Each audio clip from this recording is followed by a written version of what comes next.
Mitsubishi Triton, Isuzu D-Max, Ford Ranger at Nissan Navara ay wala na raw sinabi sa pinakabagong Toyota Hilux ngayon. Aalamin natin ang kabuuang detalye ng pinakabagong Toyota Hilux at kung bakit mo magugustuhan ang bagong modelong ito. Kakarating lang ng bagong Toyota Hilux sa Pilipinas, isang gwapong pick-up truck na matagal nang subok ng marami sa tibay, performance at maging sa fuel efficiency. Pero anong bago sa bagong Hilux? Sa exterior design, sa unang tingin pa lang ay mapapansin na mas naging modern na ito. Mas matapang at mas premium ang itsura ng bagong Toyota Hilux 2026 model. Ang harapan ay nilagyan ng mas malaking hexagonal front grille na may mas aggressive design. Depende sa variant. Ito ay may gloss black o chrome finish na nagbibigay ng mas premium at mas matikas na dating. Mas malapad din ang itsura ng harapan nito kaya mas commanding ang presence nito sa kalsada ngayon.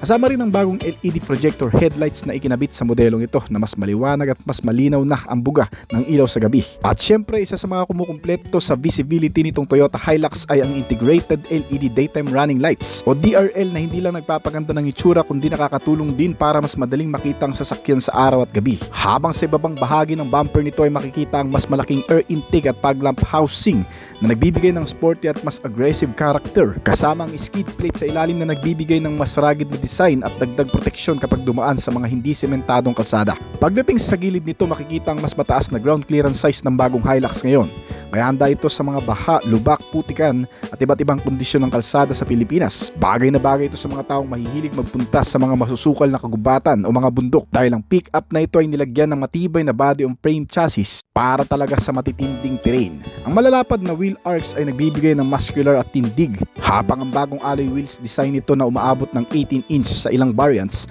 na nagpapaganda naman sa kabuuang forma nitong Hilux. Kapansin-pansin din ang bagong matitigas at malilinis na body lines ng Hilux ngayon mula sa harapan hanggang sa likod. Bukod sa modernong design, nakatutulong din ang disenyo sa aerodynamics at overall stability ng sasakyan. Sa likuran naman, mayroon itong bagong LED taillights na mas elegante at mas madaling makita sa gabi. Mas moderno rin ang disenyo ng tailgate na may emboss o prominenteng Hilux branding depende sa variant.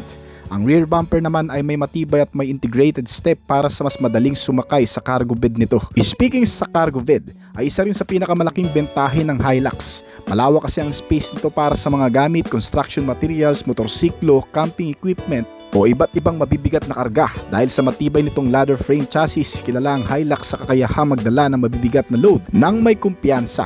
Sa kabuuan ng exterior design ng Toyota Hilux 2026 model ay matagumpay na pinagsasama ang pagiging elegante para sa city driving at pagiging matibay para sa trabaho at off-road adventures.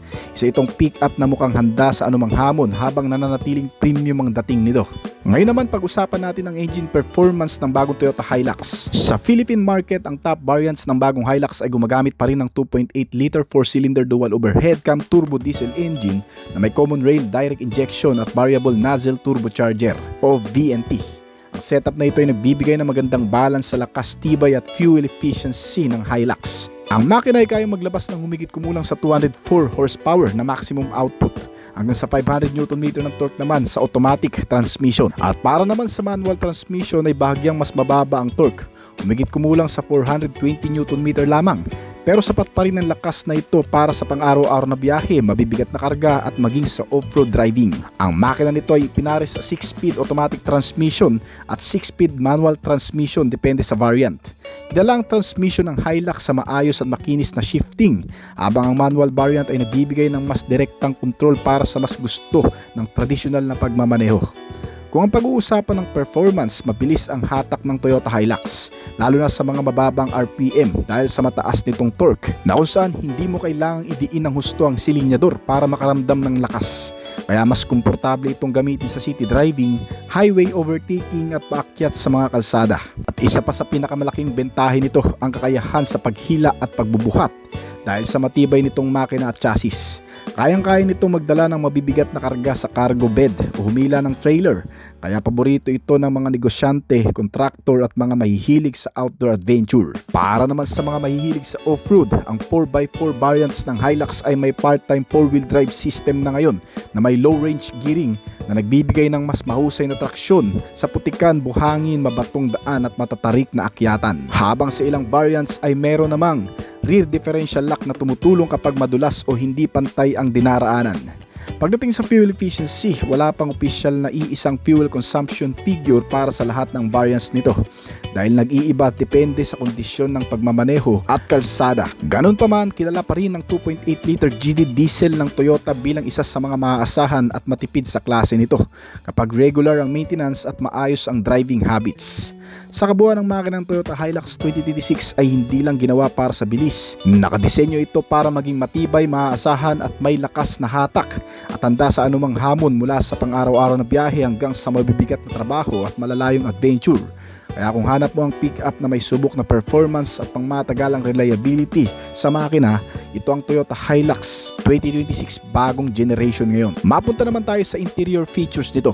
Pagpasok pa lang sa loob ang Toyota Hilux 2026 ay mapapansin na kaagad ang malaking pagbabago nito kumpara sa mga naunang modelo. Mas moderno na kasi ang disenyo ng cabin, mas premium ang mga materyales at mas nakatuon sa kaginhawaan ng driver at mga pasahero. Sa dashboard, malinis at organisado ang layout kaya madaling abutin ang mga pangunahing controls. Ang kombinasyon ng soft touch material sa mga piling bahagi at matitibay na trim pieces ay nagbibigay ng premium na pakiramdam habang nananatili ang tibay at inaasahan sa isang pick-up truck. Halos makikita mo na sa loob nito. Sa gitna ng dashboard ay may touchscreen infotainment system. Depende sa variant, maaari itong magkaroon ng humigit kumulang sa 8 hanggang sa 9-inch display na mas malinaw na graphics at mabilis na response. Sinusuportahan din ito ng wireless o wired Apple CarPlay at Android Auto. Kaya madali mong maikokonek ang iyong smartphone para sa navigation, music, tawag at sa mga mensahe nang hindi naalis ang atensyon sa pagmamaneho. Sa harap ng driver makikita ang instrument cluster na pinagsama ang analog gauge at digital multi-information display. Sa mas mataas na variant ay mas malaki ang digital display nito na nagpapakita ng fuel consumption, tire pressure, driving information at iba pang mahalagang detalye tungkol sa sasakyan. Pagdating naman sa manibela, multifunctional na ito kaya hindi mo kailangan alisin ang kamay mo habang nagmamaneho. Dito makokontrol ang audio system, telepono, voice commands, sounds at marami pa. Ang ilang variant ay nilagyan din ng advanced driver assistant features, pati ang ilan sa mga safety controls na bago lang sa modelo. Ang mga upuan ay dinisenyo para maging komportable kahit sa mahabang biyahe. Sa entry variants, matitibay at fabric upholstery ang makikita habang ang mas matataas na variant dito ay mga naka-leather o leather accent seat na may kasamang premium na materyales. Ang driver's seat sa ilang variant ay may power adjustment para mas madaling mahanap ang tamang driving position. Maluwag din ang cabin nito lalo na sa double cab. Sa safety features, hindi rin tinipid mga kaibigan ng brand kasama ang Toyota Safety Sense suite nito na 3.0 na mayroong adaptive cruise control system na. Nilagyan ito ng lane keeping assistance, blind spot monitoring at marami pang iba. May makabagong sensor na rin ito na mas malakas na tinatawag na radar-based cabin detection na nag-aalerto sa driver kung may naiwan sa likod bago lumabas ng sasakyan para hindi malak. Halimbawa na lang, may nakatulog na bata sa likuran. Siyempre aalertuhin nito ang driver bago lumabas ng sasakyan upang nang sa ganon ay hindi maiwan sa loob ang bata. Iwas disgrasya na rin. Mas konti ang stress sa pagdadrive sa daan na madulas, buwaghag o mababato lalo na sa mga tubig. Mataas din kasi ang ground clearance nitong sasakyan na may sukat mula 279mm hanggang 310mm. At hindi lamang yung mga kaibigan, marami pang mga bagong update itong 2026 Toyota Hilux model. Hindi lang to workhorse, pwede rin para sa pang-araw-araw na gamit dahil sa connectivity at komportableng interior features nito ngayon.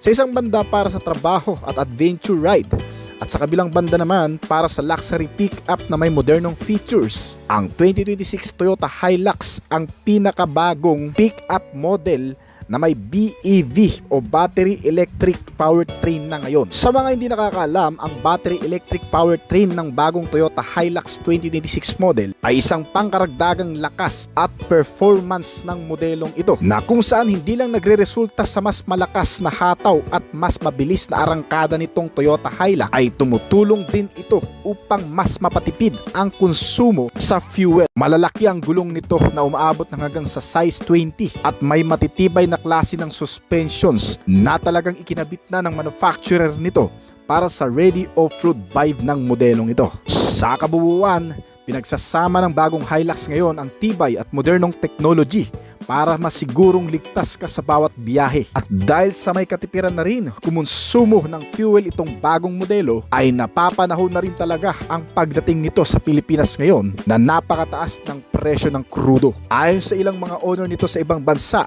kaya nitong umabot sa bilis na 180 to 200 km per hour at kumonsumo ng hanggang sa 16 km per liter o higit pa. Ang bagong modelong ito ay magkakahalaga mula 1.5 million pesos aabot pa ng mahigit sa 2 million pesos. Kung sakaling pagbabasehan natin ang presyo nito mula sa Thailand hanggang dito sa Pilipinas. Pero hindi pa kasama dyan ang mga tax insertion dahil yan ay price estimated pa lamang. So hindi lang po yan ang mga detalye at mga bagong upgrades nitong Toyota Hilux 2026 model. Marami pa itong mga bagong features na ididetalye natin sa mga susunod na vlog.